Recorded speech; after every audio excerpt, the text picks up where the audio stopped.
जय श्री कृष्णा। आइए सुनते हैं सफला एकादशी की यह कथा। मोक्षदा एकादशी की व्रत कथा को सुनकर अर्जुन ने प्रसन्न होते हुए कहा, हे कमल नयन, मोक्षदा एकादशी की व्रत कथा सुनकर मैं धन्य हो गया। हे मधुसूदन, अब आप पौष मास के कृष्ण पक्ष की एकादशी की महिमा बताने की कृपा करें। उस एकादशी का क्या नाम है? उस दिन किस देवता की पूजा होती है और उसके व्रत का विधान क्या है? मुझ पर कृपा करते हुए यह सब आप मुझे विस्तार पूर्वक बताएं। अर्जुन की जिज्ञासा सुन श्री कृष्ण ने कहा, हे कुंती पुत्र, तुम्हारे प्रेम के कारण मैं तुम्हारे प्रश्नों का विस्तार सहित उत्तर देता हूँ। अब तुम इस एकादशी व्रत का महात्म्य सुनो। हे पार्थ, इस एकादशी के द्वारा भगवान विष्णु को शीघ्र ही प्रसन्न किया जा सकता है। पौष माह के कृष्ण पक्ष की एकादशी का नाम सफला है। इस एकादशी के आराध्य देव नारायण हैं। इस एकादशी के दिन श्रीमन नारायण जी की विधि के अनुसार श्रद्धा पूर्वक पूजा करनी चाहिए। हे पांडु नंदन, इसे सत्य जानो कि जिस तरह नागों में शीश नाग, पक्षियों में गरुड़, ग्रहों में सूर्य चंद्र, यज्ञों में अश्वमेध और देवताओं में भगवान विष्णु श्रेष्ठ है, उसी प्रकार व्रतों में एकादशी व्रत श्रेष्ठ है। हे अर्जुन, एकादशी का व्रत करने वाले व्यक्ति भगवान श्री हरि को अति प्रिय है। इस एकादशी में नींबू, नारियल, नैवेद्य आदि अर्पण करके भगवान नारायण की पूजा करनी चाहिए। मनुष्य को 5 सहस्त्र वर्ष तपस्या करने से जिस पुण्य का फल प्राप्त होता है, वही पुण्य श्रद्धा पूर्वक रात्रि जागरण सहित सफला एकादशी का उपवास करने से मिलता है। हे कुंती पुत्र, अब तुम सफला एकादशी की कथा विस्तार पूर्वक सुनो। प्राचीन समय में चंपावती नगरी में महिष्मान नामक एक राजा राज्य करता था। उसके 4 पुत्र थे। उसका सबसे बड़ा लुम्पक नाम का पुत्र महापापी और दुष्ट था। वह हमेशा पर स्त्री गमन में तथा वेश्याओं के यहाँ जाकर अपने पिता का धन व्यय किया करता था।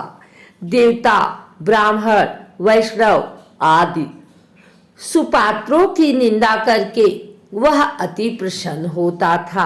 सारी प्रजा उसके कुकर्मों से बहुत दुखी थी, परंतु युवराज होने के कारण सब चुपचाप उसके अत्याचारों को सहन करने को विवश थे और किसी में भी इतना साहस नहीं था कि कोई राजा से उसकी शिकायत करे।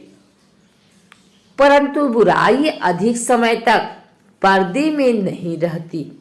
एक दिन राजा महिष्मान को लुम्पक के कुकर्मों का पता चल गया। तब राजा अत्यधिक क्रोधित हुआ और उसने लुम्पक को अपने राज्य से निकाल दिया। पिता द्वारा त्यागते ही लुम्पक को और सभी ने भी त्याग दिया। अब वह सोचने लगा कि मैं क्या करूं, कहाँ जाऊं। अंत में उसने रात्रि को पिता के राज्य में चोरी करने की ठानी। वह दिन में राज्य से बाहर रहने लगा और रात्रि को अपने पिता की नगरी में जाकर चोरी तथा अन्य बुरे कर्म करने लगा। रात में वह जाकर नगर के निवासियों को मारता तथा कष्ट देता। वन में वह निर्दोष पशु पक्षियों को मारकर उनका भक्षण किया करता था। किसी किसी रात जब वह नगर में चोरी आदि करते पकड़ा भी जाता तो राजा के डर से पहरेदार उसे छोड़ देते थे। कहते हैं कि कभी कभी अनजाने में भी प्राणी ईश्वर की कृपा का पात्र बन जाता है। ऐसा ही कुछ लुम्पक के साथ भी हुआ। जिस वन में वह रहता था वह वन भगवान को भी बहुत प्रिय था। उस वन में से एक प्राचीन पीपल का वृक्ष था तथा उस वन को सभी लोग देवताओं का क्रीड़ा स्थल मानते थे। वन में उसी पीपल के वृक्ष के नीचे महापापी लुम्पक रहता था। कुछ दिन बाद पौष मास के कृष्ण पक्ष की दशमी के दिन वस्त्रहीन होने के कारण लुम्पक तीव्र ठंड से मूर्छित हो गया। ठंड के कारण वह रात को सो न सका और उसके हाथ पैर अकड़ गए। वह रात बड़ी कठिनता से बीती, किंतु सूर्य के उदय होने पर भी उसकी मूर्छा नहीं टूटी। वह ज्यों का त्यों पड़ा रहा। सफला एकादशी की दोपहर तक वह पापी मूर्छित ही पड़ा रहा। जब सूर्य के तपने से उसे कुछ गर्मी मिली तब दोपहर में कहीं उसे होश आया और वह अपने स्थान से उठकर किसी प्रकार चलते हुए वन में भोजन की खोज में फिरने लगा। उस दिन वह शिकार करने में असमर्थ था, इसलिए पृथ्वी पर गिरे हुए फलों को लेकर पीपल के वृक्ष के नीचे गया। तब भगवान सूर्य अस्तांचल को प्रस्थान कर गए थे। भूखा होने के बाद भी वह उन फलों को न खा सका, क्योंकि कहा तो वह नित्य जीवों को मारकर उनका मांस खाता था और कहा फल उसे फल खाना तनिक भी अच्छा नहीं लगा। अतः उसने उन फलों को पीपल की जड़ के पास रख दिया और दुखी होकर बोला, हे ईश्वर, यह फल आपको ही अर्पण है। इन फलों से आप ही तृप्त हो। ऐसा कहकर वह रोने लगा और रात को उसे नींद नहीं आई। वह सारी रात रोता रहा।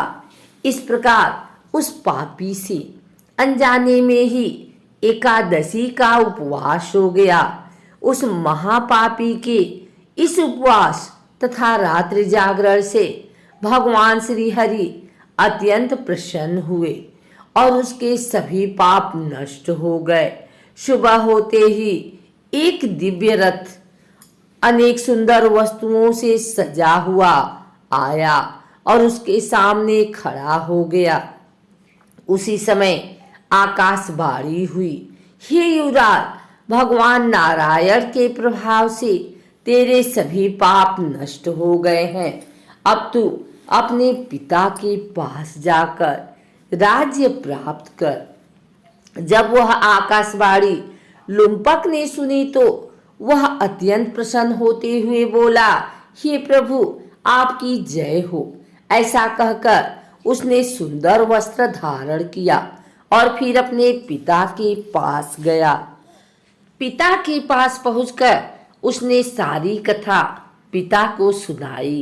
पुत्र के मुख से सारा वृतांत सुनने के बाद पिता ने अपना सारा राज्य तत्क्षण ही पुत्र को सौंप दिया और स्वयं वन में चला गया। अब लुम्पक शास्त्रानुसार राज्य करने लगा। उसकी स्त्री पुत्र आदि भी श्री विष्णु के परम भक्त बन गए। वृद्धावस्था आने पर वह अपने पुत्र को राज्य सौंपकर भगवान का भजन करने के लिए वन में चला गया और अंत में परम पद को प्राप्त हुए। हे पार्थ, जो मनुष्य श्रद्धा और भक्ति पूर्वक इस सफला एकादशी का उपवास करते हैं उनके सभी पाप नष्ट हो जाते हैं और अंत में मुक्ति प्राप्त होती है। हे अर्जुन, जो मनुष्य इस सफला एकादशी के महात्म्य को नहीं समझते उन्हें पूंछ और शिंगों से विहीन पशु ही समझना चाहिए। शफला एकादशी के महात्म्य को पढ़ने अथवा श्रवण करने से प्राणी को राजसूय यज्ञ के समान फल प्राप्त होता है।